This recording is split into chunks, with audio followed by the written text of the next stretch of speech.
आइए, महाराष्ट्र की बात हो गई, अब एक और बहुत ही महत्वपूर्ण राज्य बिहार की बात करते हैं। वहां पर जो ओपिनियन पोल हमने किया सी वोटर के साथ, उसके आंकड़े क्या हैं देखिए। उसमें सबसे पहले हम आपको वोट शेयर बताते हैं। एनडीए, बीजेपी और उसके सहयोगी दल बिहार में 39% वोट हासिल करते दिखाई दे रहे हैं, जबकि महागठबंधन यानी कि जनता दल यूनाइटेड, राष्ट्रीय जनता दल और कांग्रेस पार्टी ये मिलकर 43% वोट हासिल करते दिखाई दे रहे हैं, जबकि अन्य के खाते में 18% वोट जाते दिख रहे हैं।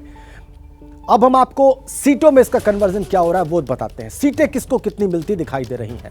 तो राष्ट्रीय जनतांत्रिक गठबंधन यानी कि एनडीए को 16 से 18 सीटें जाती दिखाई दे रही हैं कुल 40 सीटों में से।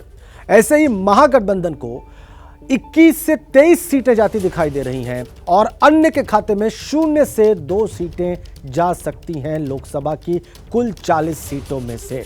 तो बिहार बहुत ही महत्वपूर्ण राज्य और यहां पर लीड है इन ओपिनियन पोल्स में महागठबंधन को। इसका कारण क्या है आइए समझते हैं। हमारे सहयोगी प्रकाश कुमार इस वक्त हमारे साथ जुड़ चुके हैं पटना से और वो इन आंकड़ों का कारण हमें बताएंगे। अब बहुत स्पष्ट जानना चाहेंगे क्योंकि एनडीए लोकसभा चुनाव में पिछले कुछ चुनाव में शानदार प्रदर्शन करता रहा है प्रकाश, लेकिन ये जो आंकड़े हैं ये उससे उलट है।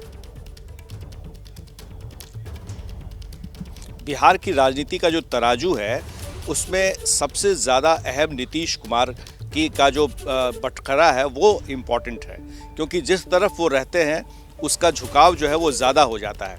इस बार भी जो अभी ओपिनियन पोल दिखा रहा है उसमें ऐसा ही कुछ नज़र आ रहा है। लेकिन सबसे अहम बात यह है कि जो सीटों की संख्या दिखाई जा रही है और जो वोट परसेंटेज दिखाया जा रहा है वो साइंटिफिक तरीके से ज़रूर किया गया है, लेकिन अभी भी बहुत कुछ ऐसा है जो होना बाकी है और इसके बाद जो ओपिनियन पोल आएंगे वो थोड़ा अलग हो सकते हैं। ख़ास तौर से तब जो दो अधिक जिसका महत्व है या वज़न है वो ये है कि नीतीश कुमार और लालू यादव की जो गठबंधन हुआ है कांग्रेस पार्टी का, इसमें अभी तक सीट शेयरिंग नहीं हुआ है और दूसरा कि कौन कैंडिडेट किस सीट से लड़ेगा ये अभी तक तय नहीं हुआ है। दूसरी तरफ हमारा सर्वे भी दिखा रहा है कि नरेंद्र मोदी के नाम पर जो 60% से ज़्यादा लोग उसको पसंद कर रहे हैं। तो क्या एक तरफ नीतीश और लालू और दूसरी तरफ नरेंद्र मोदी का चेहरा, इन दोनों के बीच जो मुकाबला है वो सीटों की संख्या में कुछ और भी फर्क दिखाएगा? ये आने वाले समय में धीरे धीरे वो बातें स्पष्ट होती जाएंगी। प्रकाश, आप मूलतः ये कह रहे हैं कि आने वाले समय में कुछ और फैक्टर्स भी काउंट करेंगे और उसका असर इन आंकड़ों में दिखाई देने लगेगा। बहुत धन्यवाद आपका। आइए अब आगे बढ़ते हैं। बिहार के बाद पंजाब की बात करते हैं। पंजाब एक और महत्वपूर्ण राज्य, वहां पर क्या स्थिति बन रही है इस ओपिनियन पोल में जो सर्वे हमने किया है। पंजाब के ओपिनियन पोल में वोट शेयर की स्थिति क्या है वो देखिए आप। बीजेपी को 16% वोट जाते दिखाई दे रहे हैं, कांग्रेस के पक्ष में 27% जिनके पास पिछली सरकार थी, और आम आदमी पार्टी जिनकी वर्तमान में सरकार है राज्य में, उनके पास 25% वोट जाते दिखाई दे रहे हैं इस ओपिनियन पोल में। शिरोमणि अकाली दल जो कभी बीजेपी का पार्टनर हुआ करता था, वहां पर अलायंस पार्टनर, उसके पास 14% वोट जाते दिखाई दे रहे हैं और अन्य के खाते में पंजाब के मतदाता 18% जा सकते हैं इस ओपिनियन पोल के मुताबिक। पंजाब में कुल 13 लोकसभा सीटें हैं और अब उन सीटों में से किसके पास क्या जा रहा है आपको वो भी दिखा रहे हैं हम। इस ओपिनियन पोल में बीजेपी को 0 से 2 लोकसभा सीटें प्राप्त हो सकती हैं। ऐसे ही कांग्रेस पार्टी को 5 से 7 लोकसभा सीटें मिल सकती हैं।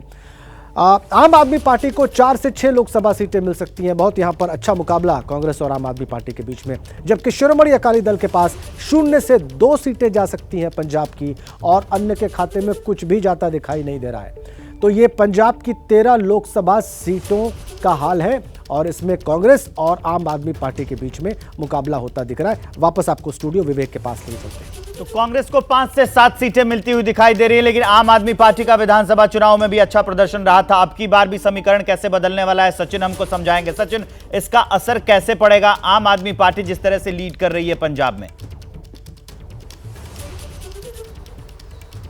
जी देखिए, ओपिनियन पोल से कुछ एक बातें हैं जो साफ हो रही हैं। नंबर 1 कि आम आदमी पार्टी की जो पॉपुलैरिटी थी जब विधानसभा चुनाव हुए थे, अनप्रेसिडेंटेड मैंडेट मिला था, 92 सीट्स जीते थे आम आदमी पार्टी, तो उसमें थोड़ा है गिरावट आई है आम आदमी पार्टी की जो पॉपुलैरिटी है। नंबर 2, कांग्रेस जो ज़्यादा कमज़ोर लग रही थी, खासकर जिस तरीके से गुटबाजी है कांग्रेस के अंदर आज के दौर में, उसके चलते पर कांग्रेस ने जो है अपनी पोजीशन कंसोलिडेट की है और एक बात और है कि श्रोमणी अकाली दल और भारतीय जनता पार्टी जो है वो लगातार कोशिश कर रहे हैं पंजाब में अपनी पोजीशन को सुधारने की, पर उसमें ज़्यादा फर्क नहीं पड़ रहा है। खासकर बीजेपी लगातार कोशिश कर रही है। पंजाब में ऑर्गेनाइजेशनल रिवैम्प हुआ है, तमाम चीज़ें हुई हैं, पर बीजेपी की पोजीशन में ज़्यादा सुधार पंजाब में होता नहीं दिख रहा है। तो ये कुछ एक बातें जो हैं वो साफ हैं ओपिनियन पोल से। पर अब आने वाले दिनों में पंजाब में राजनीति कैसे होगी इसके ऊपर नजर रहेगी, क्योंकि कांग्रेस और आम आदमी पार्टी दोनों जो है वो इंडिया गठबंधन का पार्ट है। अगर उन दोनों में गठबंधन होता है, रूलिंग पार्टी और मेन अपोजिशन पार्टी, और जिसमें दोनों को अभी भी कई समीकरण लोकसभा चुनाव से पहले बदलने वाले हैं। सचिन, अब आपको लिए चलते हैं पश्चिम बंगाल। पश्चिम बंगाल में क्या है ओपिनियन पोल के बाद समीकरण, राजेंद्र देव आपको समझाएंगे।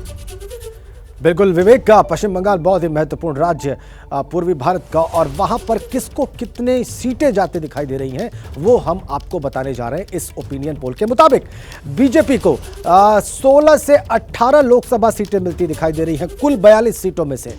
कांग्रेस और लेफ्ट इनको जो है 0 से 2 लोकसभा सीटें मिलती दिखाई दे रही हैं, जबकि राजनीतिक समीकरण बदल भी सकता है जो संकेत मिल रहे हैं। लेकिन अभी चूंकि कांग्रेस और लेफ्ट ही वहां पर गठबंधन में है, इसलिए हम उन्हीं के मुताबिक आंकड़े आपको बता रहे हैं। 0 से 2 लोकसभा सीटें उनके पास जाती दिखाई दे रही है। तृणमूल कांग्रेस जो लगातार वहां पर सत्ता में है उसको 23 से 25 लोकसभा सीटें जाती दिखाई दे रही है। तो क्लियर विनर यहां पर पश्चिम बंगाल में वहां की सत्तारूढ़ पार्टी तृणमूल कांग्रेस दिखाई देती है।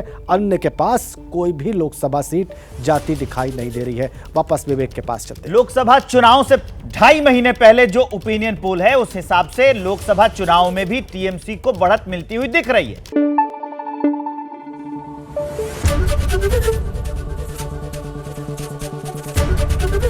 एबीपी न्यूज आपको रखे आगे।